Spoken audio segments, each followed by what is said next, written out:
Hi, I'm T. Welcome back to Great Clacton's Ask a Pastor.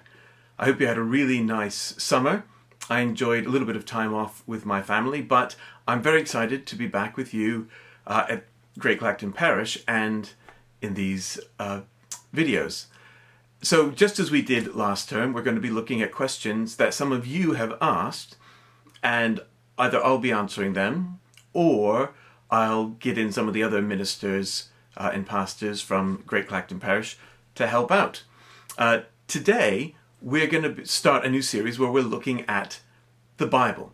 Questions about the Bible. Sort of the core text, what we look at as our holy book at the center of the Christian faith. Before we start looking at that, though, I want to tell you a little story from my own life. Now, I've always been an avid reader, and so when I was in secondary school many years ago, I found out about an offer, sort of a book club offer, where you could order, it was probably half a dozen books for maybe, a few quid, with the expectation that you would then purchase another 6 books at the regular club price within a year or so. In any case, there was this list of books I know that I had to choose about half a dozen for my very first order, because this was great to me, getting new books on a regular basis. And as I was looking through the books that I could order, I've forgotten what most of them are at this point, but one of them stood out to me, and that was this one, The Book of Lost Tales by J.R.R. Tolkien. And the reason that stood out to me is not because I was a fan of Tolkien at the time, but actually I knew the name. I knew he had written a couple of very famous books, and I kept thinking, well, eventually I should read something written by this author. And when this was one of the 6 books that I could get in the book club, I figured, well, I'll get that, and that'll be my start to the writings of Tolkien. Except, when I got the book and started reading it, it was sort of boring. The reason is because this was never actually meant to be published as it is. That Tolkien, over the course of his life, wrote many stories, and only a few of them ever were put into a finished form. And those are The Hobbit and The Lord of the Rings. And then he almost finished The Silmarillion, but not quite. And then after he died, his son Christopher took all of his vast writings and started to put them together and to edit them. You might see that this was edited by Christopher Tolkien. So even though I was excited when I first got this book, I didn't get very far into it, and it went back up on the bookshelf for a number of years. And then, years later, I finally read The Hobbit. And after reading The Hobbit, I wanted to dive straight into The Lord of the Rings. And this has become my favorite novel ever written. I absolutely love it. I've read it numerous times. I've read it to most of my children. I'm sure I'll read it numerous more times over the course of my life. I just think it is absolutely brilliant telling of the story of good versus evil, but it's also just a cracking tale with some really great characters, great adventure, and a really intricate, well-developed world.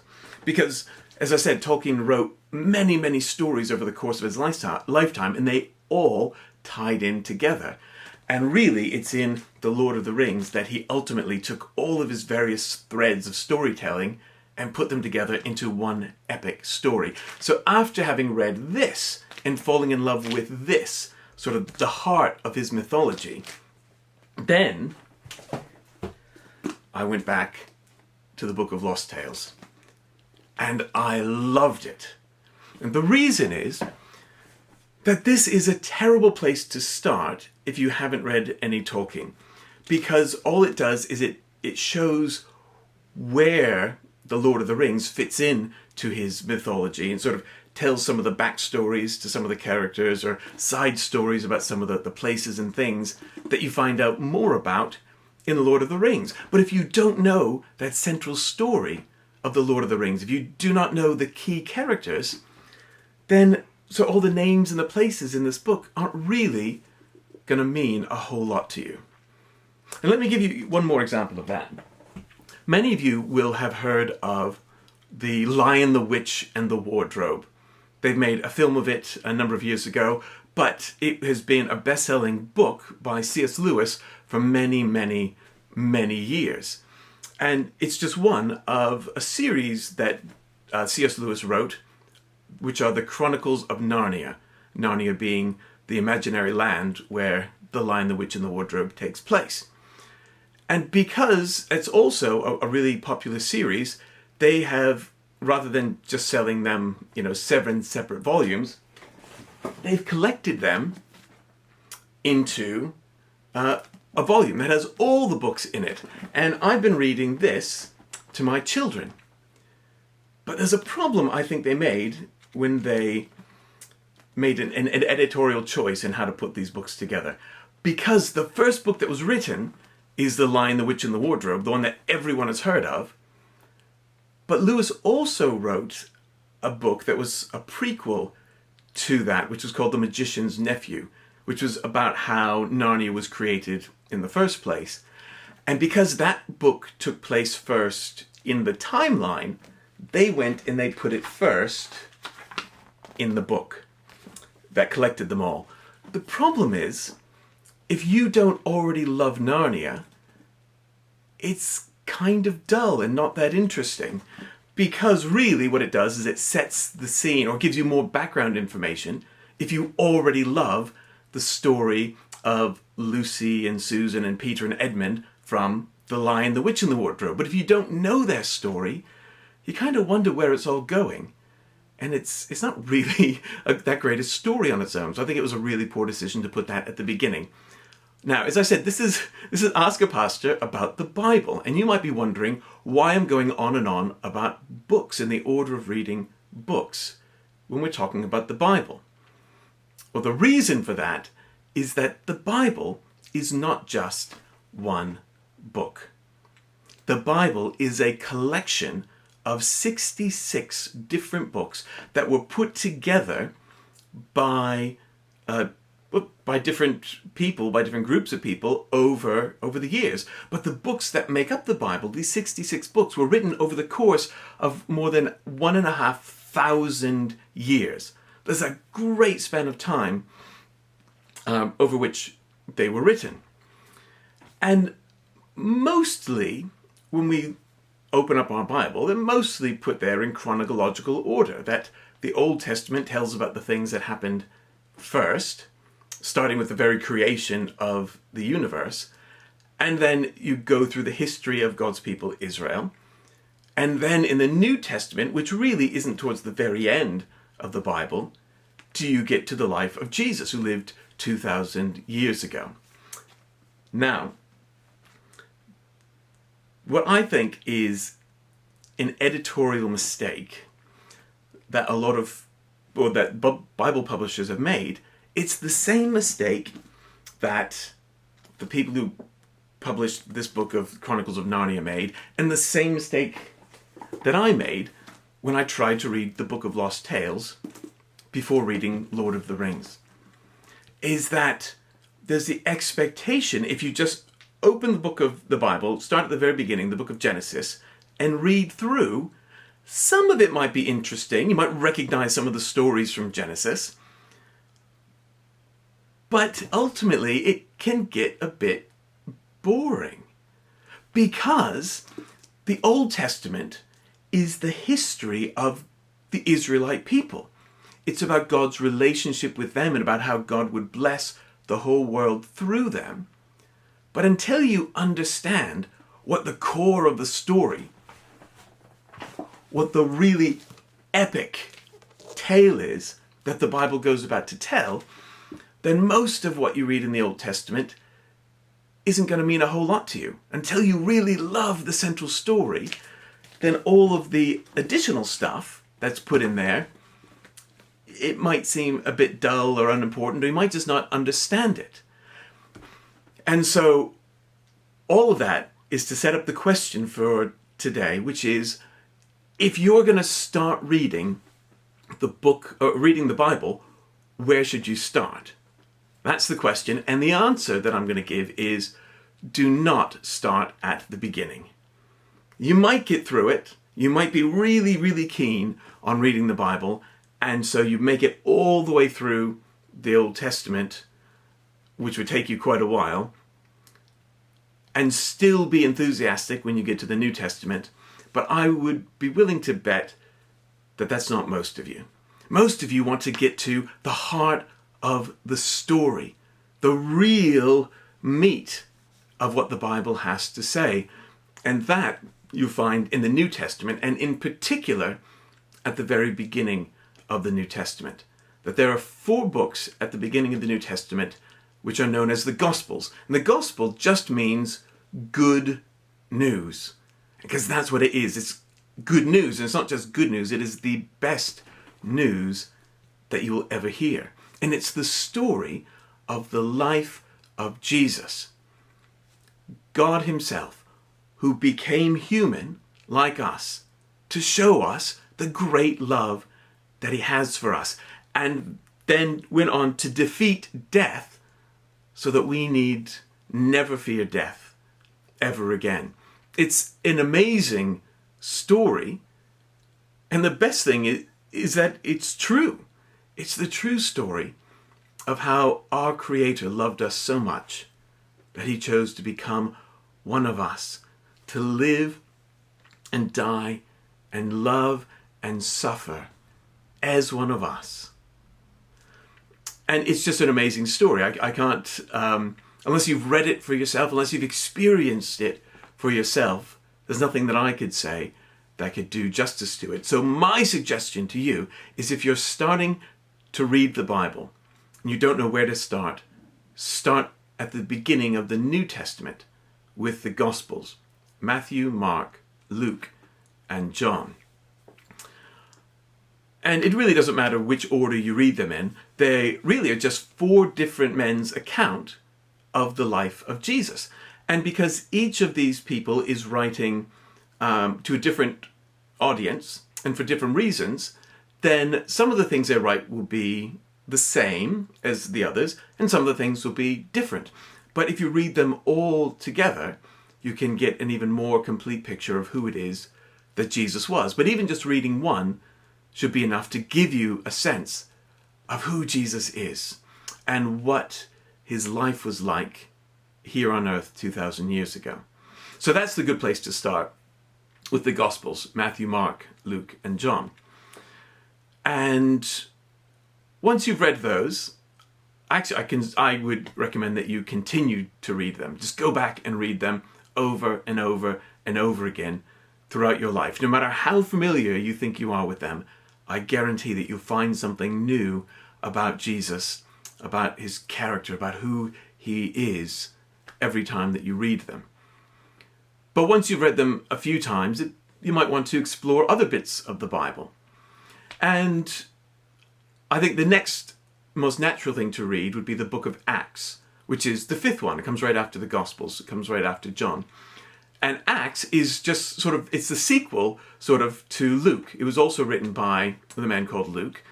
And it tells of how, after Jesus returned to heaven, how his apostles and his followers then did exactly what Jesus asked them to do, and they spread out across the world, sharing the good news, the gospel of who Jesus is and what he had done.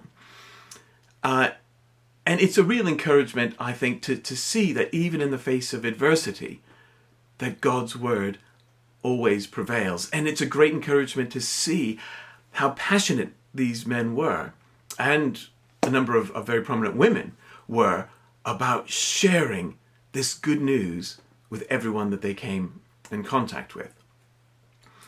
I'm going to offer a few other suggestions about other books in the Bible that you might want to explore. But first, I'm going to give Phill and Rachel a chance to answer this question. I didn't prompt them at all, although you may see some similarity in the answers that they gave to what I gave, what I've already said. But I asked them if they were going to recommend where to start in reading from the Bible. What would they recommend? So let's listen to them and see what they have to say. So let's start with Rachel and then Phill. If you're picking up the Bible for the first time, that is really exciting. I definitely go to the 4 accounts of Jesus' life first. So that's Matthew, Mark, Luke and John. So the Bible is largely a chronological book, and you can read it like that. But Jesus is at the very heart of the big Bible story, so that's where I'd go first. I think I'd probably recommend either Mark or Luke first. And Mark is the shortest account. I think you can read it from start to finish in about an hour and a half. And the Gospel of Luke is also great. It starts like this. Many have undertaken to draw up an account of the things that have been fulfilled among us, just as they were handed down to us by those who from the first were eyewitnesses and servants of the word. With this in mind, since I myself have carefully investigated everything from the beginning, I too decided to write an orderly account for you, most excellent Theophilus, so that you may know the certainty of the things you have been taught. If you're someone investigating the Christian faith, it's good to know that you're reading an account that has been carefully investigated, that Luke has done his research and spoken to the eyewitnesses in order to put this orderly account together for us. I would say read the books of the New Testament first, particularly the Gospels. So I know a lot of people, they started reading the Bible at the first page, said, oh, Genesis, great, you read through Genesis, lots of good stuff in Genesis. Gone into Exodus, great, story about the Israelites kind of leaving slavery in the Promised Land, great. Then you get round to Leviticus, lots and lots of laws about sacrifices, and at that point, most people have thought, huh? And, just kind of stopped reading. So my suggestion is to start reading in the New Testament, do the Gospels first, Matthew, Mark, Luke and John, the book of Acts as well, and you can carry on through the New Testament. That's probably my top tip, is if you start with the New Testament, I think most people will find that easier to get into if you're new to reading the Bible, and it's sort of more explicit about Jesus. The key to the whole Bible is Jesus, and that's really important to understand. But it's much more clear in the New Testament, and then we sort of begin to learn as we go through how it kind of relates to the Old Testament, and how the Old Testament is really important to understanding the Bible. But actually, it's something which I think you maybe takes a little bit of time to grasp.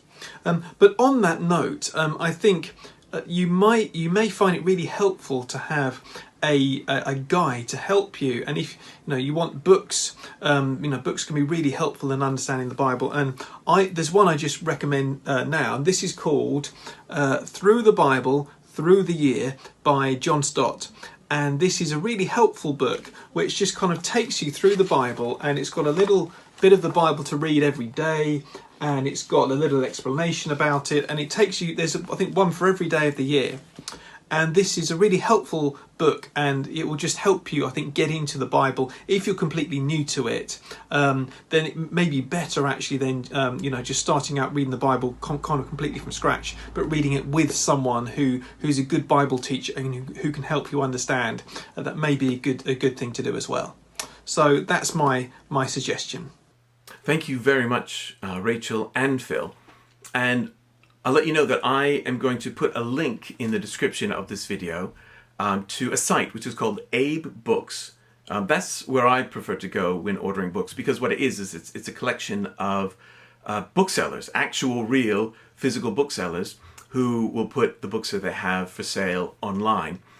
And it's a great resource. Not only can you get books for a really good price sometimes, but I like supporting local businesses rather than big mega corporations. So I put a link to Abe Books, specifically to the page where you can find copies of the book that Phill recommended, Through the Bible Through the Year by John Stott. So if that book interests you, or if you just are interested in browsing through other books, I recommend checking out that link to Abe Books. So now we've heard what they had to say. They agree starting in the Gospels is a really good place to start if you're reading through the Bible or don't know where to start in the Bible. As I said, Acts then is another good place to go after that.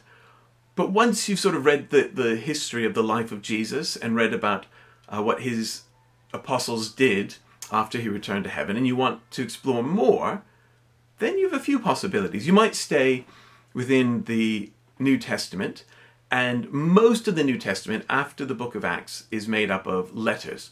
So some of the more important apostles, like Paul and Peter and James, who was Jesus' brother, and a few others, wrote letters either to individuals or to churches, trying to help them to understand, all right, now that Jesus has done what he's done to save us, what does that mean to how we live our lives? And then trying to work that out in realistic terms. Well, what does it mean to live in our culture in a way that's going to honor God, in a way that is going to show that we're grateful for what Jesus has done for us? So those can be really, really helpful to read through today. Although I would warn you that some of those letters were written for very specific context, and it can be confusing what they're actually trying to say to you today. But it's a really good starting point. But also I would say that none of us are meant to just try to understand the Bible on our own. So if something is confusing, ask questions. You can ask here at Ask a Pastor. You could ask one of the ministers or someone that you know and trust at church. You could explore maybe a Bible commentary, but some of those can be biased in one direction or another, sort of politically. But I think the best thing to do is to explore those questions with someone whose faith you know and trust. And as I said, it could be a pastor in the church, it might be a small group. But if you want to explore more, if you want to know who you could ask questions to, and you're not sure, do let us know and we'll put you in touch with someone. So there's the New Testament. But then you might want to think, okay, well, you've got this whole Old Testament. In fact, if you pick up the Bible, you see that most of the Bible is the Old Testament. That in my Bible, this bit is the New Testament, and all of this is the Old Testament. So there's a lot there. There's a lot leading up to Jesus coming. And even though it's not a great place to start for most people, once you fall in love with Jesus, once you realize what God has done for you, then all of this can be very interesting in learning more about what God's plan has always been for blessing the world through Jesus and through the people of Israel. And it can be worth looking into, and I would encourage you to look into it. But where to start? I mean, you might do what Phill hinted at and just start at the beginning, because Genesis will have some of the stories that you might be most familiar with. The story of creation with Adam and Eve, the story of Noah's flood, the story of Abraham. And that could be good. It could be a good place to start, to sort of see how all those stories fit into the history of God's people. But if I were to recommend 3 Old Testament books to you, they would be the book of Deuteronomy, the book of Psalms, and the book of Isaiah. Now, there's 2 reasons why I'd recommend those 3 to start with. First of all is that largely the Old Testament is broken into 3 groups. You've got the law of Moses, sort of the 5 books that most people believe Moses wrote. Then you have the wisdom writing, which would be the Song of Solomon, Proverbs, and Psalms, and a few others. And then you have the prophets. So those men who spoke God's word into a society that didn't want to hear it. So you've got the law, wisdom, and the prophets.